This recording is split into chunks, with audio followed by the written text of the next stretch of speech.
Assalamualaikum warahmatullahi wabarakatuh, sahabat-sahabat anak sekalian. Ini luar biasa, sahabat.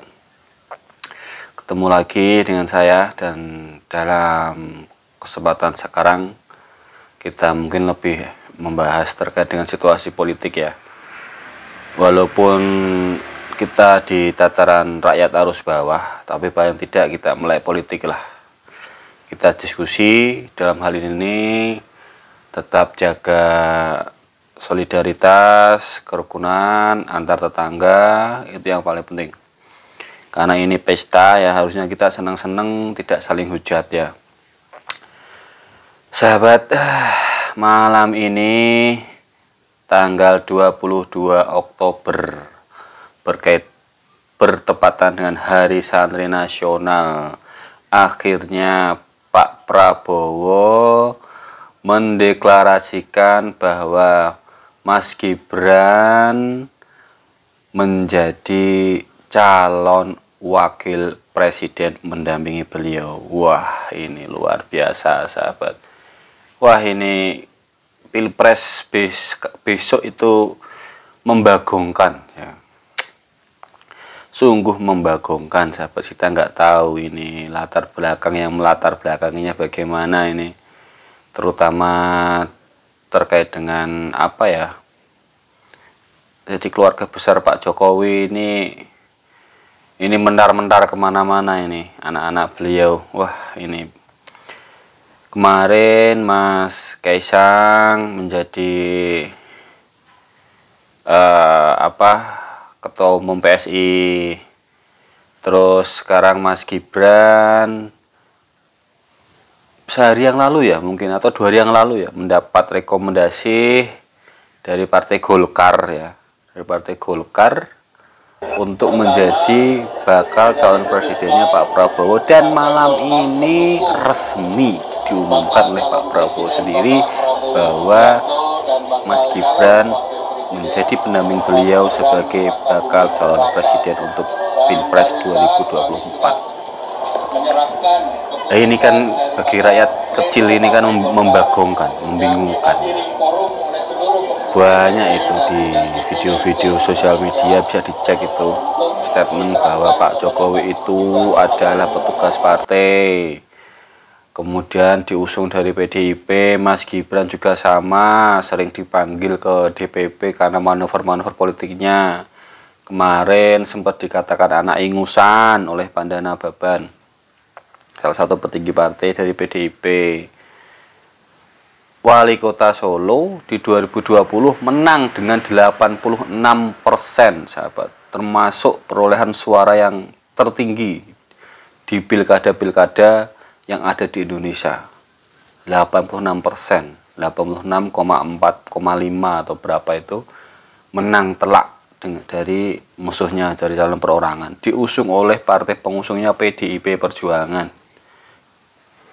Terus kemudian hari ini berseberangan dengan PDIP Perjuangan. Ini kan membagongkan rakyat di tingkat bawah. Ini ada apa ini sebenarnya?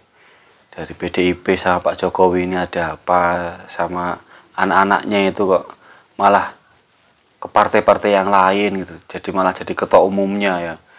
Jadi yang terkait dengan Mas Kaisang itu menjadi PSI, sedikit saya singgung di video sebelumnya ya. Kenapa ya? Karena kalau saya menduga sih terkait dengan adanya ketersinggungan politik mungkin ya. Ketersinggungan politik. Jadi ini sebagai jawaban atas sikap-sikap yang sebelumnya terjadi.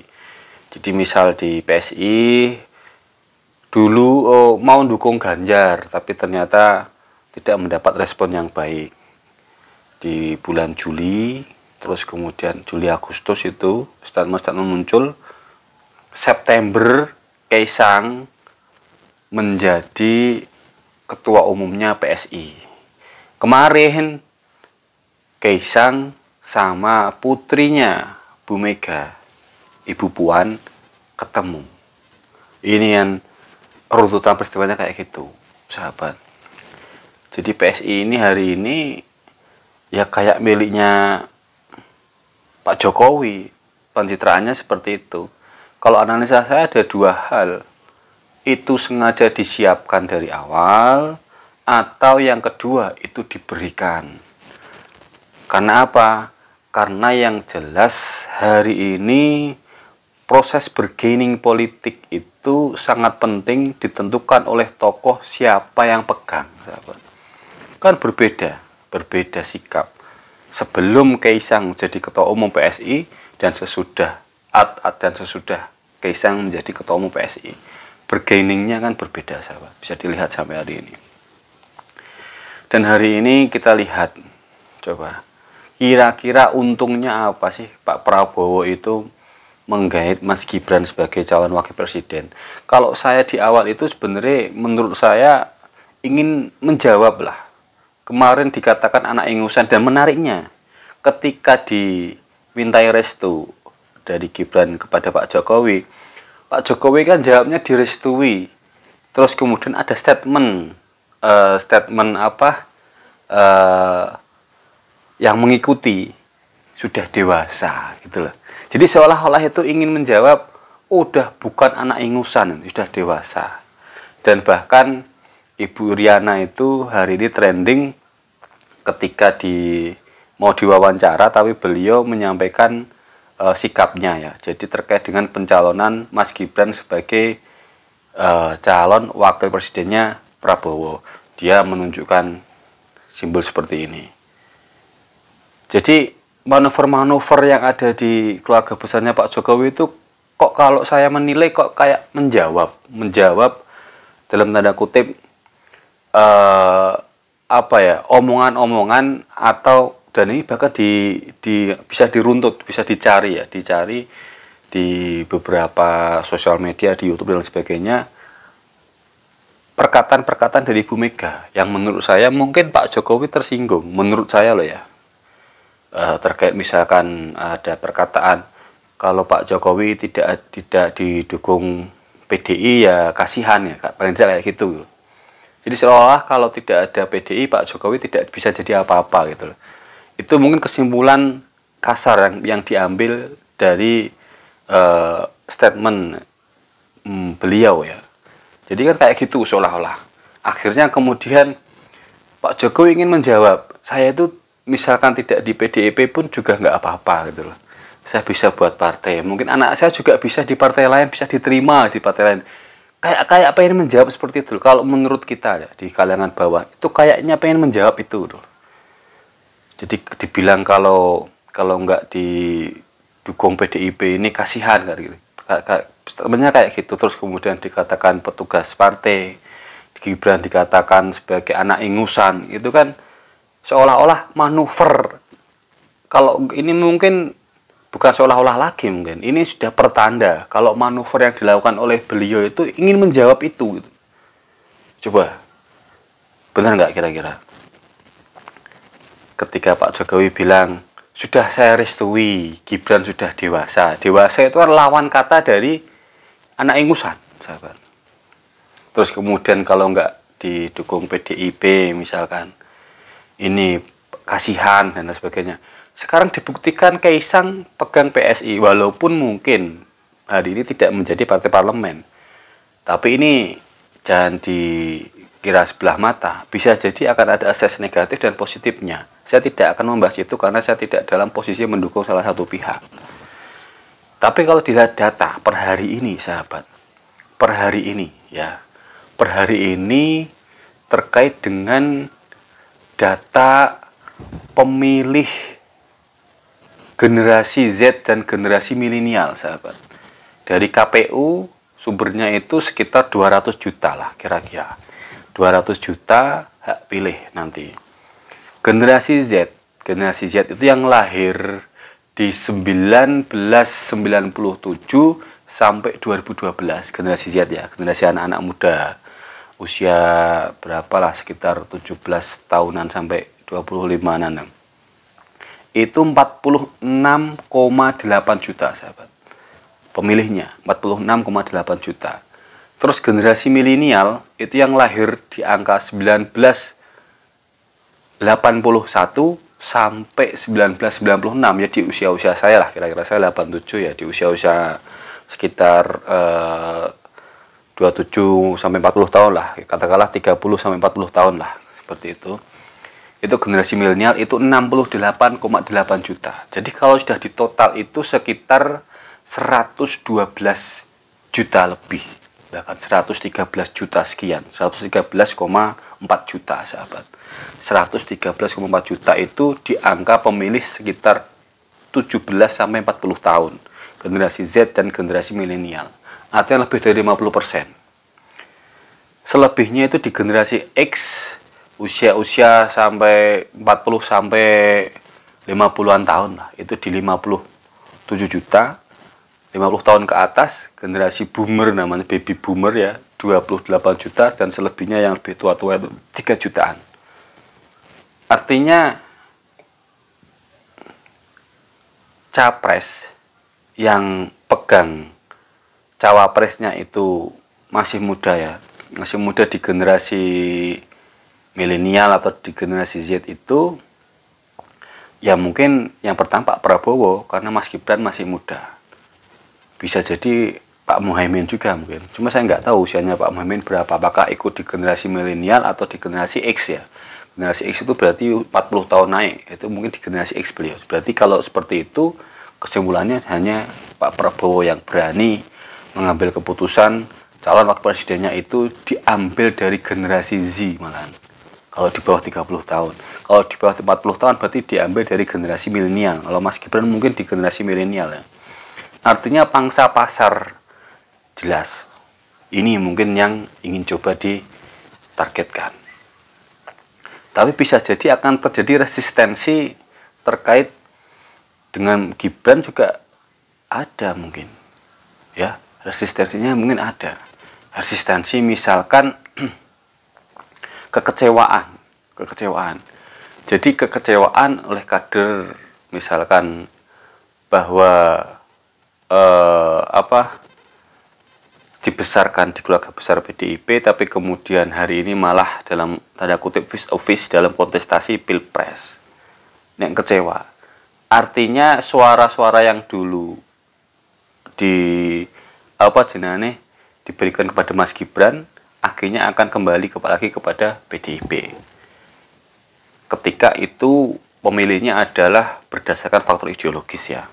Tetapi bisa jadi akan merugikan PDIP ketika Mas Gibran ini sebagai calon wakil presiden, ketika pemilihnya itu tidak lagi ada faktor ideologis tetapi faktor personal ya. Jadi siapapun partainya yang penting Mas Gibran lah. Nah, itu kan bisa jadi kayak gitu, sahabat. Sedangkan Gibran ini salah satu generasi milenial yang memiliki pengaruh juga di tingkatan sosmed ya, apalagi di Kaisang dia juga punya podcast terkait dengan ya, podcastnya sih sebenarnya lucu-lucuan, tapi tokoh-tokoh yang dia datangkan itu tokoh-tokoh nasional ya. Jadi politik kepentingan itu dibingkai dengan humor gitu, dengan riang gembira itu. Kalau coba nanti nonton di podcastnya di Kaisang itu pernah datangkan Ahok ya, itu tokoh-tokoh nasional didatangkan di situ, tapi dibingkai dengan riang gembira gitu loh. Artinya generasi Z dan generasi milenial ini ada lahan garap yang mungkin akan ditargetkan oleh pasangan Prabowo Gibran melalui hari ini dia punya PSI, adiknya yang punya, karena ketua umumnya kan adiknya PSI itu garap generasi Z ya, 46,8 juta. Dan Gibran itu di generasi milenial 68,8 juta pemilih. Dan mungkin Pak Prabowo di generasi X 57,4 juta. Dan generasi Bobby Boomer ya, jadi 28 juta. Jadi di semua generasi itu Prabowo ada tokohnya gitu loh. Ini mungkin yang ingin ditargetkan. Tapi lebih daripada itu, bagi kita di kalangan bawah ini juga mengejutkan ya. Jadi tiba-tiba manuver-manuver yang dilakukan oleh keluarganya Pak Jokowi ini di luar di luar perkiraan, di luar nalar politik yang ada sebelumnya. Jadi harusnya kan lurus, tapi ternyata ini apa ya, nungging-nungging gitu. Jadi susah kemudian untuk diprediksi. Memang beliau itu mengingatkan saya pada salah satu tokoh nasional ya, tokoh Orde Baru, Pak Harto. Jadi beliau itu cuma tersenyum gitu ya, tersenyum, mungkin direndahkan, dihina, tersenyum, tetapi dia jawab dengan tindakan-tindakan yang nyata, tindakan-tindakan yang tegas. Dikatakan anak ingusan, itu belum siap, itu Gibran itu anak ingusan sebagai bakal calon wakil presiden itu. Sekarang dijawab, mendapatkan rekomendasi dari Golkar, dan malam ini diumumkan oleh Pak Prabowo resmi bahwa Gibran sebagai calon wakil presidennya. Dikatakan kasihan kalau misalnya nggak didukung PDIP. Sekarang dia punya PSI anaknya, saya nggak tahu nanti besok mau ke partai mana. Yang jelas Pak Jokowi itu menurut saya iya ya, politiknya itu senyum tapi mematikan ya. Jadi menurut saya, jadi ya Pak Harto itu terkenal dengan the smiling general, dia tersenyum gitu. Pak Jokowi juga sama, beliau itu senyum ya, Kaisang senyum, Gibran juga senyum, kok dihina apapun itu senyum ya. Tapi di balik senyuman itu ada sesuatu yang harus diwaspadai, karena kita tidak tahu hati seseorang manusia itu seperti apa. Terkadang perkataan kita yang menurut kita biasa itu oleh orang lain ternyata menyakiti. Bisa jadi kan kayak gitu, sahabat. Dan yang jelas siapapun nanti yang terpilih sebagai presiden, kita berharap di garis bawah semoga bisa membawa bangsa Indonesia ini menuju kesejahteraan ya sahabat ya, keamanan, dan bisa memberikan warna yang lebih ceria lagi, terutama untuk bangsa Indonesia ini ya, tidak terpecah belah atas nama apapun lah. Ini harapan saja ya. Jadi sekali lagi saya tidak dalam posisi mendukung siapapun. Harapan kami justru dengan adanya Pilpres besok di 2024, siapapun yang jadi yang terpilih kita doakan Pilpres dengan riang gembira. Ini pesta demokrasi, jangan ada saling hujat menghujat dan ada saling kekerasan ya. Pesta demokrasi dengan riang gembira. Begitu sahabat, kalau ini bisa memberikan manfaat, tolong di like, subscribe, dan di share. Nanti kita akan coba kaji lagi di channel yang konten selanjutnya ya. Sekian dari saya akhiri. Assalamualaikum warahmatullahi wabarakatuh. Salam sahabat Anas.